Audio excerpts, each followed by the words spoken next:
മഹാനായ റസൂലുള്ളാഹി സ്വല്ലല്ലാഹു അലൈഹി വസല്ലമ തങ്ങൾ ഒരിക്കൽ അല്ലാഹുവിനെ കണ്ടപ്പോൾ അല്ലാഹ് പറഞ്ഞു, നബിയേ, എന്റെ അടിമകളിൽ ചില ആൾക്കാരെ എനിക്ക് വല്ലാത്ത ഇഷ്ടമാണ്. അവൻ എന്നെ ഓർക്കുന്നതിനേക്കാൾ ഞാൻ അവനെ ഓർക്കുന്നു നബിയേ. അവൻ എന്നെ കുറിച്ച് പറയുന്നതിനേക്കാൾ ഞാൻ അവനെ കുറിച്ച് മലക്കുകളോട് പറയുന്നുണ്ട് നബിയേ. ഞാൻ അവനിലേക്ക് ഓടിപ്പോകും നബിയേ. അവൻ എന്നെ കാണാൻ ആഗ്രഹിക്കുന്നതിനേക്കാൾ ഞാൻ അവനെ കാണാൻ ആഗ്രഹിക്കുന്നു നബിയേ.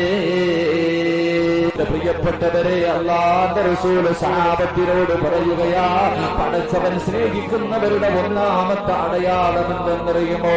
അവൻ രാത്രിയിൽ എഴുന്നേറ്റ് നിസ്കരിക്കുമെന്ന് നബിയുനാ റസൂലുള്ളാഹി